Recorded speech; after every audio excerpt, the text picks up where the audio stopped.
ஏமா எப்படிமா இருக்கீங்க?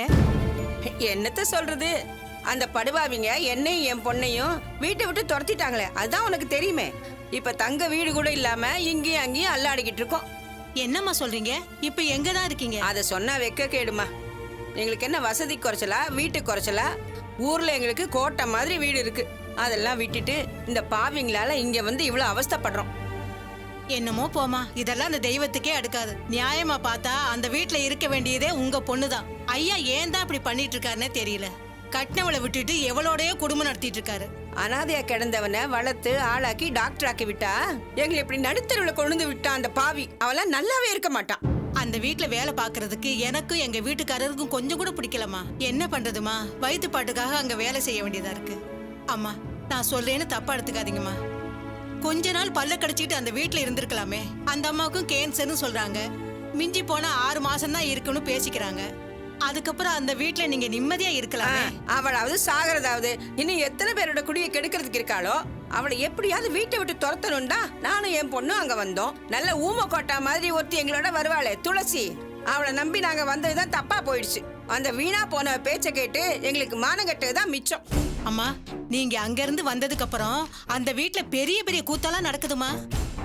இப்ப அந்த துளசியும் அவங்க அம்மாவும் ஒண்ணுக்குள்ள ஒண்ணு ஆயிட்டாங்கம்மா. என்ன இருந்தாலும் பெத்தவளாச்சேம்மா. வீட்டுக்கு வந்தவ அந்த அம்மாவை எப்படி விழுந்து விழுந்து கவனிக்கிறா தெரியுங்களா? இப்ப கூட அவகிட்ட எங்க வீட்டம்மா 5 லட்சம் ரூபாய் கொடுத்துருக்காங்க. 5 லட்சமா? அவ்வளவு பணம் எதுக்கு கொடுத்தாளா? ஏன் எதுக்குன்னு தெரியலம்மா. 5 லட்சம் ரூபாய் கொடுத்தது உண்மை, அது மட்டும் நல்லா தெரியும். பாத்தியா ஆத்தாளு மகளும் எப்படி நடந்துக்கிறாங்கன்னு. 2 பேருமே காசுக்காக எதை செய்யவும் தயாரா இருக்காங்க. ஆத்தாக்காரி பணத்துக்கு காசுபட்டு இன்னொருத்தி புருஷனை இழுத்துட்டு வந்தா, இவளும் தரங்கெட்ட மூதேவின்னு தெரிஞ்சும் அதே பணத்துக்காக ஆத்தாளோட ஒண்ணு சேர்ந்துட்டா. பணத்துக்காக இப்படி இல்லாம கேடுகெட்டு பழைப்பாங்க. இன்னொரு விஷயம் சொல்றமா, உங்க மனசுக்குள்ளே வச்சுக்கோங்க. துளசி அவ புருஷனையும் கூட்டிட்டு வந்து ஒரே அடியா அந்த வீட்லயே தங்க போறான்னு நினைக்கிறேன். ஓஹோ, அவனும் சேர்ந்துதான் இதெல்லாம் பண்ணிக்கிட்டு இருக்கானா? அதை ஏமா கேக்குறீங்க? எல்லாருமா சேர்ந்து உங்க பொண்ண ஒண்ணும் இல்லாம பண்ணிடுவாங்களோன்னு பயமா இருக்குமா. இப்ப கூட என்ன பேசிக்கிறாங்க தெரியுங்களா? உங்க பொண்ணுக்கும் ஐயாவுக்கும் தானே 60ஆம் கல்யாணம்னு பேசிட்டு இருந்தாங்க. இப்ப அப்படி இல்லையா, அந்த அம்மாவுக்கும் ஐயாவுக்கும் தான் 60ஆம் கல்யாணம்னு பேசிக்கிறாங்க. அதை கேட்ட உடனே நான் அப்படியே இடிஞ்சு போயிட்டேம்மா. உங்க பொண்ணு மனசறிஞ்சு யாருக்கும் துரோகம் நினைச்சது இல்லம்மா. வீட்டுல வந்து கொஞ்ச நாள் தான் இருந்துச்சு. எங்க கிட்ட அப்படி ஒரு பாசமா நடந்துக்குச்சு. எங்களை வேலைக்காரங்களா நினைச்சு ஒரு நாள் கூட நடந்துகிட்டது இல்ல. அப்படிப்பட்ட பொண்ணுக்கு எல்லாருமா சேர்ந்து துரோகம் பண்ணிட்டு இருக்காங்கம்மா. அதுதான் மனசு கஷ்டமா இருக்கு. இப்பெல்லாம் அந்த மாதிரி ஆளுங்க தானே நல்லா இருக்கிறாங்க. சத்தியமா சொல்றேம்மா, நல்லவங்களுக்கு துரோகம் நினைச்சா ரொம்ப நாள் யாரும் நல்லாவே இருக்க முடியாது. அடுத்தவங்க குடியை கெடுத்துட்டு கோயிலுக்கு போறதுனால என்னமா பிரயோஜனம்? அந்த அம்மாவை கூட்டிட்டு அவ என்னமோ கோயிலுக்கு போறேன்னு சொல்லியிருக்கா. யாரு? துளசிதாம்மா. ஏதோ வேண்டுதலாம் குடும்பத்தோட கோயிலுக்கு போறதா பேசிக்கிட்டாங்க. இவங்க எல்லாம் கோயிலுக்கு போய் யார் உயிரை காப்பாத்த போறாங்கன்னு தெரியல. பண்றதெல்லாம் பாவம், போறது என்னமோ கோயிலுக்கு. இதெல்லாம் விளங்குமாமா? அவங்க கோயிலுக்கு நான் போட்டோம் இல்ல எங்கன்னா போட்டோம். 5 லட்சத்துக்கு ஆசைப்பட்டு என் மகளுக்கு துரோகம் நினைச்சா பாரு, அவளை நான் சும்மா விட மாட்டேன்.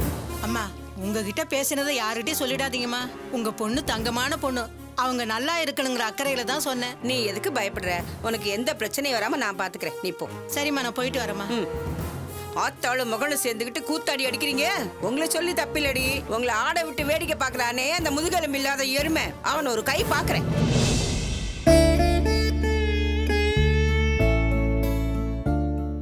சுந்தரி, சாப்பிட வரியா? எனக்கு பசி இல்லம்மா, நீ சாப்பிடு. நான் மட்டும் பசிச்சா சாப்பிடுறேன். எதிரிகளை ஜெயிக்கணும்னா உடம்புல தெம்பு வேணுமா, அதுக்காவது சாப்பிடவா? சும்மா அதையே ஏமா பேசிட்டு இருக்க? நான் எல்லாத்தையும் மறக்கணும்னு நினைச்சிட்டு இருக்கேன். ஆனா என்னால முடியலையே. நின்னா படுத்தா எப்பவும் அதே எங்க அவமால இருக்கு. அந்த படுபாவி திரும்பவும் ஒன்னு அனாதையா தவிக்க விட்டுட்டானே, அதை நினைச்சாலே என் மனசு தாங்கலடி. இப்படி தங்க வீடு இல்லாம லோன்னு அலைய விட்டாலே அந்த பாவி, அவளே இதே மாதிரி ரோடா பிச்சைக்காரி மாதிரி அலைய விடணும். அப்பதான் என் மனசு ஆறும். அவளை அலைய வச்சுட்டா மட்டும் நம்ம வாழ்க்கை ஜொலிச்சிடுமா? இனிமே அவ பேச்சு எடுக்காதம்மா. நானும் அவளை நினைக்க கூடாதுன்னு தாண்டி பாக்குறேன். ஆனா கண்ணுல விழுந்த மண்ணு மாதிரி ஓயாம உறுத்திக்கிட்டே இருக்காளே. நாம சும்மா இருந்தாலும் யாராவது ஒருத்தர் அவளை பத்தி நம்ம கிட்ட சொல்லிக்கிட்டு தானே இருக்காங்க. அந்த வீட்டு சமையல்கார அம்மாவை வழியில பார்த்தேன். உன் புருஷன் சொன்னபடி 60ஆம் கல்யாணம் பண்ணியே தீர்வேன்னு கராரா இருக்கானா. அவர் சொல்லிட்டா யார் அதுக்கெல்லாம் தயாரா இருக்காங்களா? அதுக்கெல்லாம் நான் ஒத்துக்க முடியாதுமா. அவன் 60ஆம் கல்யாணம் பண்ணிக்கிறேன்னு சொன்னது ஒன்னும் இல்லடி, அந்த கழிச்சடைய. எங்கேயாவது இந்த மாதிரி ஒரு அநியாயம் நடக்குமா? பொண்டாட்டி குத்துக்கள் மாதிரி நீ இங்க இருக்க. உன்னை விட்டுட்டு இன்னொருத்தன் பொண்டாட்டியோட 60ஆம் கல்யாணம் பண்ணிக்கிறேன்னு சொல்றானே, இந்த கொடுமையை நான் எங்க போய் சொல்றது? நீ சொல்றதெல்லாம் உண்மையா? ஆமாண்டி, அதை கேட்டதுல இருந்து என் மனசு பத்திக்கிட்டு எரியுது. 60ஆம் கல்யாணங்கிறது நீ அனுபவிக்க வேண்டிய சந்தோஷம். அதை எவ்வளோ ஒரு மூதேவி வந்து அனுபவிக்கிறானா அதை பார்த்து என்னால சும்மா இருக்க முடியாது. ஏதாச்சும் பண்ணிடி. அவளோட தான் கல்யாணம்னு உன் மாப்பிள்ள முடிவு பண்ணிட்டார்ல, அதுக்கு மேல என்ன என்னமா பண்ண சொல்ற? அவனை முறைப்படி கல்யாணம் பண்ணிக்கிட்டவன் நீ. அந்த கேடு கெட்டவன் எவனுக்கோ வாக்கப்பட்டவ. இன்னொருத்தன் பொண்டாட்டிய இவன் எப்படி 60ஆம் கல்யாணம் பண்ணிப்பான்? என்ன ஆனாலும் சரி அதை தடுத்து நிறுத்தியே ஆகணும். அவங்க உறவே வேண்டாம் தானே நம்ம திரும்ப கேஸ் போட போறோம். எதுக்கு தேவையில்லாம இதெல்லாம்? அவங்க என்னமோ பண்ணிட்டு போட்டும், விடுமா. ஏண்டி இப்படி எல்லாத்தையும் அலட்சியமா நினைக்கிற? அவங்க என்ன வேணா பண்ணுவாங்க, அதை பார்த்துட்டு என்னால சும்மா இருக்க முடியாது. உனக்கு ஒரு விஷயம் தெரியுமா? துளசி இப்ப அவ அம்மாவோட தான் ஒன்னா தங்கி இருக்காளாம். என்னமா சொல்ற? ஆமாண்டி, பணத்துக்கு ஆசைப்பட்டு அவ உனக்கு துரோகம் பண்ணிட்டா. நீதான் இன்னும் அவளை நல்லவன் நம்பிக்கிட்டு இருக்க. அம்மாவும் பொண்ணும் இப்பெல்லாம் அப்படி ஒரு ஒத்துமையா இருக்காங்களாம். அந்த மூதேவி தான் பொண்ணுக்கு 5 லட்சம் ரூபாய் எடுத்து கொடுத்துருக்காளாம். எதுக்குமா?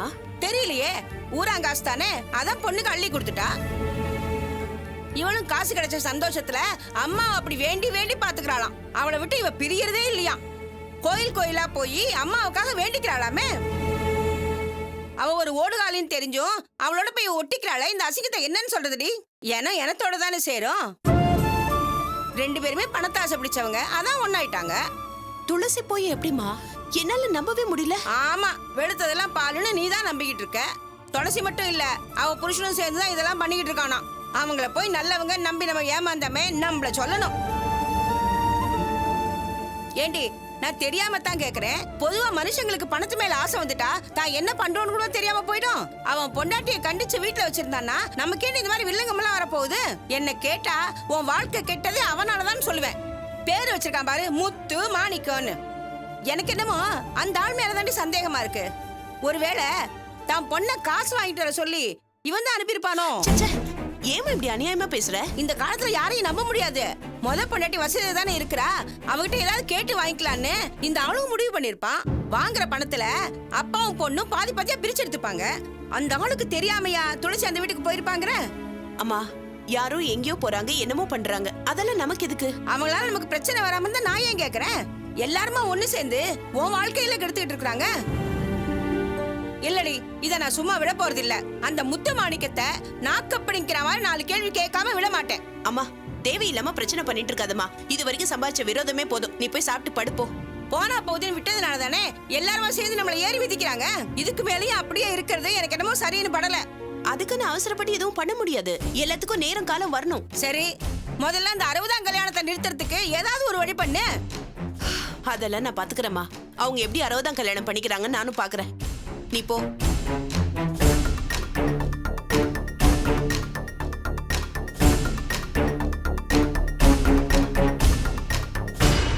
அப்பதான் பெண்களுக்குரிய நியாயம் கிடைக்கும்.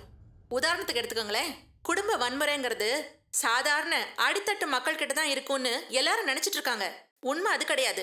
ஏழைங்க, பணக்காரங்க, படிச்சவங்க, பாமரர்கள், இப்படி வித்தியாசம் இல்லாம எல்லா குடும்பத்திலயும் இந்த மாதிரி பெண்களுக்கு எதிரான வன்முறைகள் நடந்துகிட்டு தான் இருக்கு. பாதிக்கப்படுற பெண்கள் வெளியே அதை பத்தி யார்கிட்டயும் பொதுவா சொல்றது கிடையாது. அதுக்கு என்ன காரணம்னா, பெரும்பாலான பெண்களுக்கு சட்ட அறிவே கிடையாது. சில பேருக்கு சட்டத்தை பத்தி தெரிஞ்சிருந்தாலும் அதை வெளியில சொல்ல சங்கடப்பட்டுக்கிட்டு, அதாவது வெளியில சொன்னா நம்ம குடும்பமானம் போயிடுமேங்கிறதுக்காக சொல்லாம மறைச்சிடுறாங்க. அது தப்பு. குற்றங்களுக்கு எதிரா பெண்கள் நிச்சயம் போர்க்கொடி தூக்கியே ஆகணும். அப்பதான் அவங்களுக்குரிய நியாயம் கிடைக்கும். அப்பாவால, கணவனால, மகனால, சக ஊழியர்கள், அதிகாரிகள்னு இவங்க யாரால அவங்களுக்கு பிரச்சனை வந்தாலும் சரி, தைரியமா அவங்க சட்டத்தை நாடலாம். பெண்களுக்கு சாதகமா வலுவான சட்டங்கள் இருக்கு. நிச்சயமா அவங்களுக்கு நீதி கிடைக்கும். இப்ப நமக்கு இருக்கிற ஒரே சவால், கடமை என்னன்னா, பெண்களுக்கு போதிய அளவு சட்ட அறிவை ஊட்டணும். அதுக்காக தான் நாங்க தொடர்ந்து பல இயக்கங்களை நடத்திட்டு வரோம். பாதிக்கப்பட்ட பெண்களுக்கு நாங்க உதவி செய்ய தயாரா இருக்கோம். அப்படி யாராவது இருந்தா எங்களை தாராளமா தொடர்பு கொள்ளலாம்.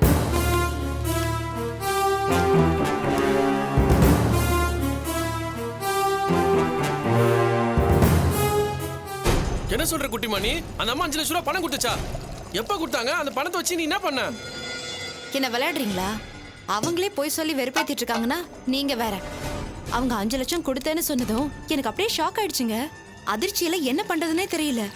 எதுக்காக போய் சொன்னாங்க, என்ன பிளான்ல அப்படி சொன்னாங்கன்னு என்னால புரிஞ்சுக்கவே முடியல. அதுக்கு என்ன ரீசன் நான் சொல்லட்டுமா? துளசி பேராசை பிடிச்சவ, டப்பு பைத்தியம், பணத்துக்காக தான் இங்க வந்திருக்கா. இல்லைங்க, எனக்கு என்னமோ உங்க பதட்டத்துல தப்பிக்கணுங்கிறதுக்காக இப்படி சொல்லிருப்பாங்களோன்னு தோணுது. எதை வச்சு சொல்ற? என்ன பார்த்ததும் உங்க முகமே மாறிடுச்சுங்க. யாருக்கோ கொடுத்துட்டு எனக்கு கொடுத்ததா போய் சொல்றாங்க. நானும் உங்க போய் சொல்றதா காட்டிக்கவே இல்ல. லூசா நீ? உண்மையை சொல்ல வேண்டியதானே? லக்ஷ்மண் சார் உன்னை பத்தி என்ன நினைப்பாரு? வீட்டுக்கு வந்து ஒரு நாள் கூட ஆகல, அதுக்குள்ள மீட்டர் போடுறான்னு தப்பா நினைக்க மாட்டாரு? ஆமாங்க, தப்பாதான் நினைப்பாரு. ஆனா அந்த நிமிஷம் எனக்கு என்ன பேசுறதுன்னே தெரியல. எதுக்காக கொடுக்காத பணத்தை கொடுத்ததா சொன்னாங்கன்னு என்னால யோசிக்கவே முடியல. சரி, உங்களை கன்சல்ட் பண்ணிட்டு அதுக்கப்புறம் என்ன ஸ்டெப் எடுக்கலாம்னு முடிவு பண்ணிக்கலான்னு தான் பேசாம வந்துட்டேன். கொடுக்காத பணத்தை கொடுத்ததா சொல்றாங்கன்னா கண்டிப்பா அதுல ஏதோ வில்லங்க இருக்கு. நீ சைலண்டா வந்தது கூட ஒரு விதத்துல நல்லதா போச்சு. நீ என்ன பண்ற? இன்கேஸ் லக்ஷ்மண் சார் உங்ககிட்ட வந்து இந்த பணத்தை வாங்கினது உண்மையான்னு கேட்டாருன்னா நீ ஆமான்னு ஒத்துக்கோ. என்னது ஒத்துக்கிறதா? பணமே வாங்காம நான் எதுக்கு ஒத்துக்கணும்? ஏன் வாங்கின, எதுக்கு வாங்கினேன்னு கேட்டா அம்மா கிட்ட வாங்கணும்னு ஆசையா இருந்துச்சு, எங்களுக்கு பணத்துக்கு ரொம்ப கஷ்டம், சாப்பாட்டுக்கே வழி இல்ல, என் புருஷன் திடீர்னு வீடு வாங்கணும்னு ஆசைப்படுறாரு அப்படின்னு வாய்க்கு வந்து அள்ளி விடு. அப்புறம் இதெல்லாம் நான் ஏன் சொல்றேன்னு கேள. நீங்களே சொல்லுங்க. கொடுக்காத பணத்தை கொடுத்ததா சொல்றவங்க கிட்ட வாங்காத பணத்தை வாங்கினதா சொன்னா எப்படி இருக்கும்? என் தலையே கிர்ருங்குது. இதே மாதிரிதான் கிருன்னு அவங்களும் கன்ஃபியூஸ் ஆகணும். துளசியை எப்படி பொய்யா நடிக்கணும்னு அவங்க மண்டை போட்டு பிச்சுக்கணும். நீ பொய்யா நடிக்கிறதுக்கான ரீசன் அவங்க கண்டுபிடிக்கிற வரைக்கும் நீ பணத்தை வாங்கினு மெயின்டைன் பண்ணி தான் ஆகணும். சரிங்க, என்கிட்ட கொடுத்ததா சொன்ன அந்த 5 லட்சத்தை அப்படி அவங்க என்னதான் பண்ணிருப்பாங்க? அதான் சொன்னல, சுந்தரி மேடத்தை ஊரை விட்டு துரத்துறதுக்காக தர்மங்கிட்ட 20 லட்சம் ரூபாய்க்கு டீல் பேசி 5 லட்சம் ரூபாய் அட்வான்ஸ் கொடுக்கறதா சொல்லியிருக்காங்கல்ல. இல்லைங்க, எனக்கு வேற ஒரு டவுட் இருக்கு. என்ன? நாங்க இருக்கும்போது அவங்களுக்கு ஒரு ஃபோன் வந்துச்சு. அந்த ஃபோன்ல யாரும் அவங்கள பிளாக்மெயில் பண்ணிட்டு இருந்தாங்க. பிளாக்மெயில் பண்ணாங்களா? யார் குட்டிமா? தெரியலங்க, ஹாஸ்பிட்டல் ஸ்டாஃபா இருக்கலாம். சுஜாதா, இதான் உனக்கு லாஸ்ட் வார்னிங், திரும்ப பணம் கேட்டு டார்ச்சர் பண்ணாதானே வார்ன் பண்ற மாதிரி ஆரம்பத்துல கோவமா தான் பேசினாங்க. அப்புறம் பயந்துகிட்டு ஹாஸ்பிட்டல் வந்தா நீ சொன்னபடிலாம் பண்ணி தர, இப்ப டிஸ்டர்ப் பண்ணாதானே கன்வின்சிங்கா பேசி சமாளிச்சிட்டு இருந்தாங்க. ஓஹோ, கதை அப்படி போயிட்டு இருக்கா? ஆமாங்க, அந்த பொண்ணு பணம் கேட்டு பிளாக்மெயில் பண்ணிட்டு இருக்கான்னு நினைக்கிறேன். குட்டிமா, நம்ம சந்தேகப்படுறது 100% கரெக்ட்னு நினைக்கிறேன். ஒரு ஹாஸ்பிட்டல் சேர்மன் கிட்டயே சாதாரண ஸ்டாஃப் பணம் கேட்டு மிரட்டுறானா சம்திங் ராங். அநேகமா ஃபால்ஸ் ரிப்போர்ட் ரெடி பண்றதுக்காக தான் அந்த போன்ல பேசின பொண்ணுகிட்ட நம்ம பணத்தை கொடுத்துருக்கோம்னு நினைக்கிறேன். எனக்கும் அதே தாங்க சந்தேகம். நோ ப்ராப்ளம் குட்டிமா. போன்ல யார் பேசினான்னு கண்டுபிடிச்சிட்டேன்னா அந்த அம்மாக்கு கேன்சர் இருக்கா இல்லையன்றது ஈஸியா கண்டுபிடிச்சிடலாம். சரி, போன்ல பேசின பொண்ணோட பேர் என்னன்னு சொன்னா? சுஜாதா. சுஜாதா. நாளைக்கு ஹாஸ்பிட்டல் போய் அந்த சுஜாதா யாருன்னு கண்டுபிடிக்கிறேன். அது வரைக்கும் நீ 5 லட்சம் ரூபாய் பணத்தை வாங்கினதா யார் கேட்டாலும் மெயின்டைன் பண்ணிக்கோ. ஏங்க இதெல்லாம்? வேற வழியே இல்லை குட்டிமா. அந்த அம்மாவை பத்தின முழு டீடைல்ஸ் கலெக்ட் பண்ற வரைக்கும் அவங்க வழியிலே போய் பிடிக்கிறது தான் கரெக்டா இருக்கும். அதுக்குள்ள நீ பணத்தை வாங்கின உண்மையை சொல்லிட்டேன்னு வையி, அந்த அம்மா அதுக்கு ஏதாவது காரணம் காட்டி எஸ்கேப் ஆயிடும். நான் சொல்றது புரியுதா இல்லையா? சரிங்க, நீங்க சொன்னபடியே பண்ணிடலாம்.